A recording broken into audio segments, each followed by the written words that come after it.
They're normal folks, just like you. And when I get older, I stay in that big 6,000 square foot house. When I get older, I'll probably want to be in a little single wide. I don't want a big house. Once the kids get gone, I don't want to pay a bunch of taxes. I want to quit paying all these taxes and enjoy life. But I want to be able to do it where I was raised. And I appreciate your time. Thank you, Mr. Adams. I know you did come out there. I did see you out there. Jimmy, I know you. And Mr. Edge, I know you as well. Thank you, guys, and I would appreciate a vote with what your zoning planning board has agreed with already. Thank you, guys. Our last speaker is Miss Sandra K. Bowden Johnson. Good evening. My name is Sandra K. Bowden Johnson. I live at 577 Palestine Road, Linden.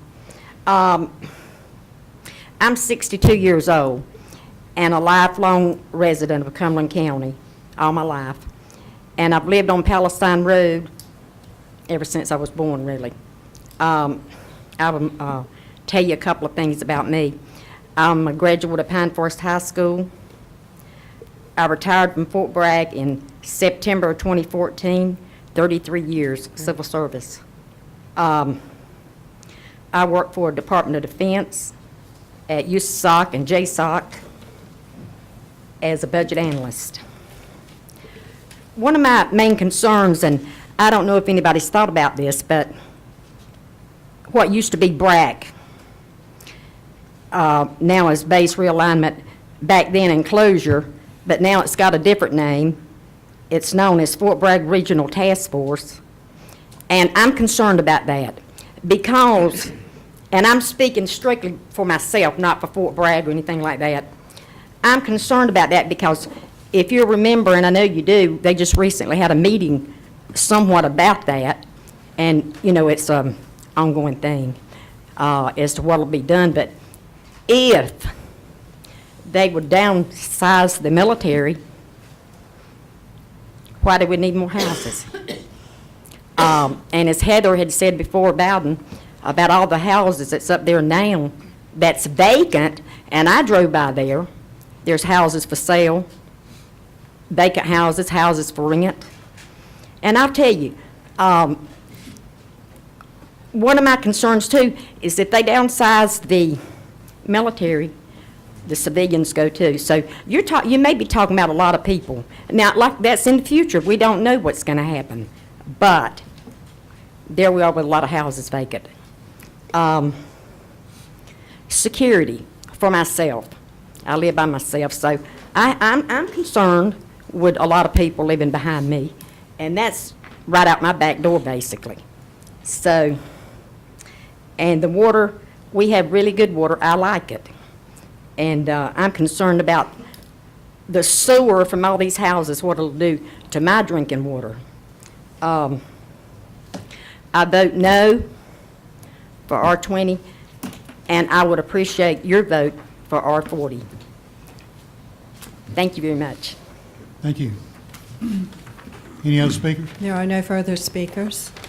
Mr. Yarborough, rebuttal.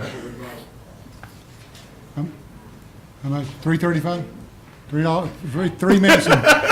3 minutes and 35 seconds, Neil. Now, let's see if you can talk $3 worth. Again, the planning staff recommended R20 because of all three of your land use plans. This is what you had hoped would happen when 295 came through. This is the type of development in the North Central Land Use Plan in our Growth Vision Plan.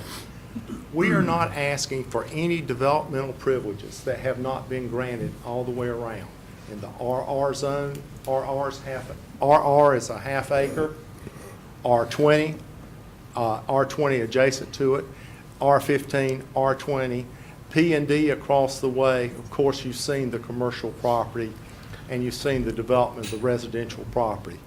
We would ask, this project will not go through at R40. This project will not go through at R30. The economics are not there to drive the types of improvements that come with a well-designed, well-equipped subdivision. I wanted to flash up that last picture because I actually took this picture. The little boy was out playing. I asked his mother if I could take the picture because This is what it's really about. It's about growth. It's about the development for economic development. It's about young families. We want people to come into town. We want people to come into nice neighborhoods that have all the necessary municipal services. Your plan states that it can accept R20 when you have public water. That's what we're asking for. The lots are designed so that they will all perk and they will all accept septic tanks, because some are as large as 1.5 acres, some are some as low as 20,000 square feet. So we need, but to make the development work, it's got to be zoned as R20. Thank you for your time. We appreciate your consideration. Any questions from members of the board? Mr. Keith? Got a couple questions. Patty, if you could come up. Can we get back to the aerial? Well, while we're going to that, two things. Understand this Castlebrook was at R15, which is basically 1 house per 3rd acre, right? So Yes. they were getting 3 houses into what the request is now for 2. Yes. And the absolute minimum on an R20 is the absolute minimum. It's not the total of it all, and you can break it down. It has to be on a minimum of 1 home per 20,000. That would be the absolute minimum. That would be the average Okay. lot size, yes. The average lot size? Right. We take the entire tract as a 0 lot line development, work out the density. Some lots may be 1 acre, 1.5 acres, some. So does that mean some lots could be 1/3 of an acre? Or Yes. 1/4 of an acre? Sure. If they can get the septic and the Yeah. well, or with the public water, yes. Okay. Tell me a little bit about that P&D that's across the street, that planned neighborhood development. Why was that set up as a P&D? P&D was our original form of mixed-use development. Right? It was never real effective. A lot of people didn't come in with it. Bill Maxwell did the Westlake development off Morganton Road, was the last one, because it only allowed 5% commercial. Right. So in 2005, the commissioners adopted the new provisions for the mixed-use development, and since that time, no one's even inquired about P&D. So in the alternative of getting a P&D plan approved as a conditional zoning, P&D can be developed at R7.5, which is 7,500 square foot lots. So it would automatically convert? Or That is stated in the ordinance, yes. Either the P&D plan's approved or it's developed at R7.5. Wow. Okay, thank you. Any questions from anybody else? What's the pleasure of the board?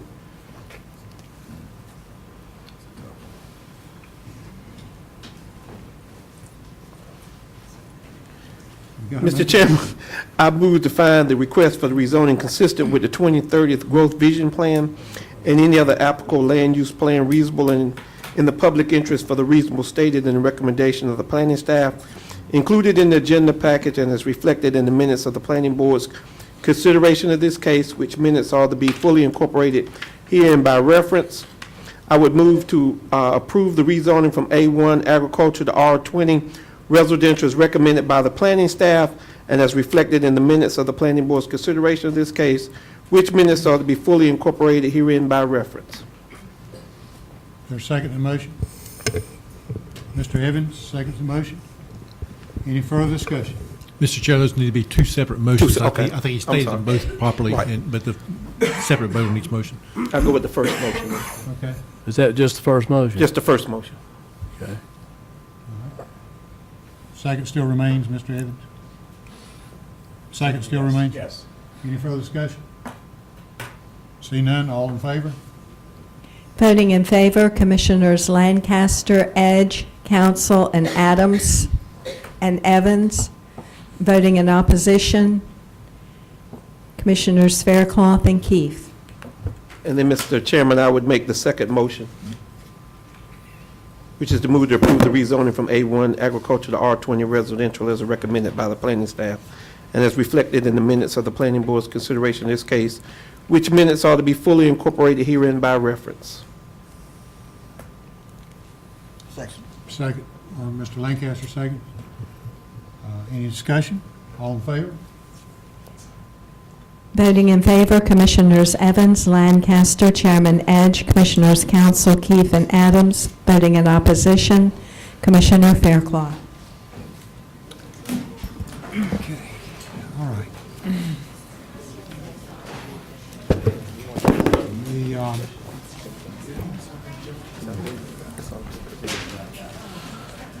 Ms. Spicer, by the way, thank you for filling in for Mr. Lloyd. Did a good job.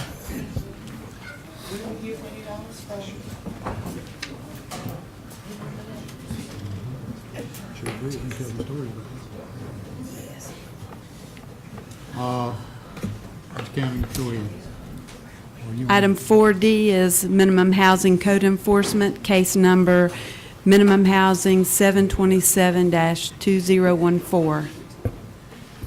Mr., and I'm sorry, Mr. Chairman, can we take like maybe a 5-minute break for just a minute? You sure can. Thank you, Mr. Chairman. I'm sorry. We're gonna take I a- apologize. Do you need 5 minutes? Can we make it 2? 3?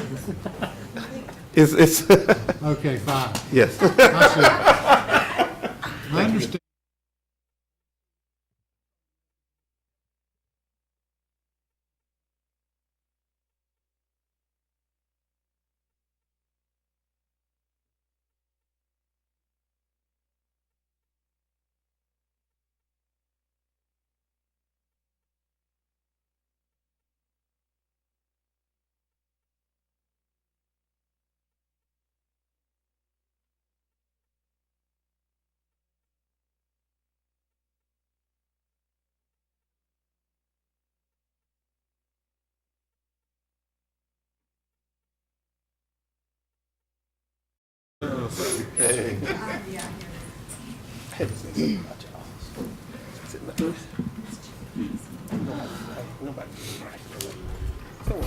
Do you swear or affirm the testimony you're about to give is the truth, the whole truth, and nothing but the truth? So help me God. Thank you. This is minimum housing case 727-2014. Property was owned by Barry and Loretta Vaughn, Bank of America and City Financial, located at 8255 Maxwell Road. The property was, we were seeking demolition on the property. The property has been burned. And we are seeking demolition from the county tonight. Any speakers? There are no speakers. All right, I need to open the public hearing, close the public hearing. What's the pleasure of the board? Mr. Chairman, I move that we adopt the report of the minimum housing inspectors of true facts in this case and order the property owner to remove or demolish the dwelling within 30 days. And order the inspector to remove or demolish the dwelling if the owner fails to do so and impose a lien on the real property for the cost of such action. And to direct the clerk to incorporate the foregoing findings and orders in an ordinance certified by the chairman and record the same in the register of deeds. I'll second it. Any further discussion? All in favor? Unanimous. The next case is minimum housing case 781-2014. This is minimum housing case 781-2014. Property is owned by Randy and Melanie Kaha. Property is located at 2548 Pinnacle Drive. Again, we are seeking demolition on this mobile home.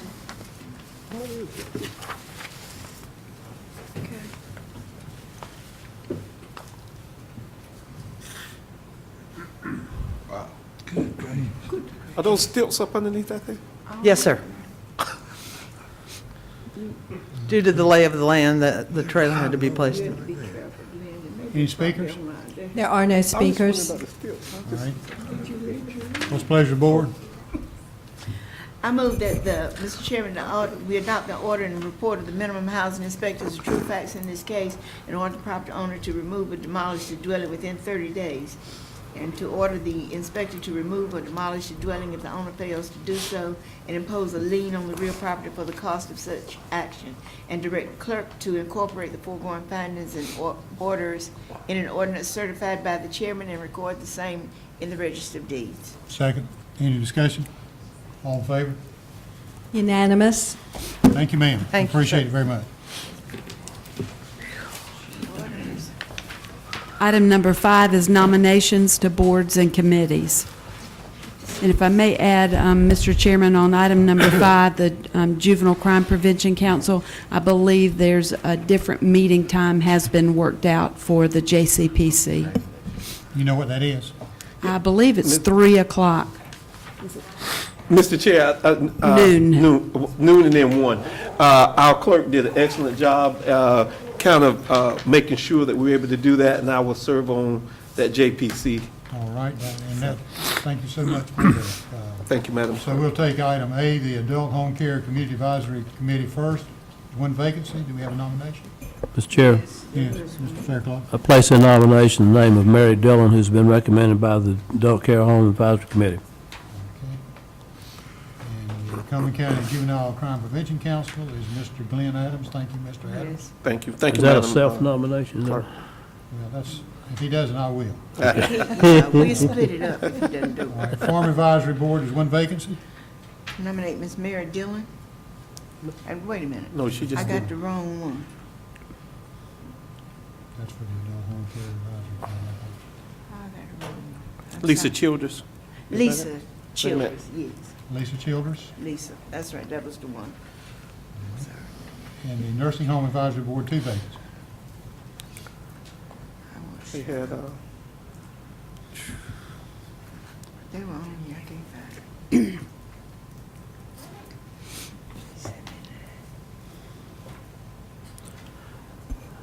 Mr. Chair, Yes.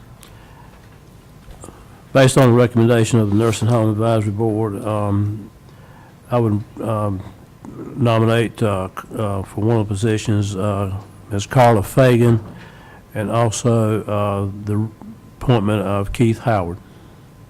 Okay. Second. All right.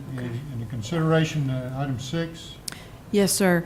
We've received a request from Chief Mike Hill from the Wade Fire Department, and they're requesting the appointment of Johnny Lanthorn and Linwood Hill to the Wade Community Fire Department's Firefighters Relief Fund Board. I have a question. We nominate and appoint at this meeting, or we do them like we do the others?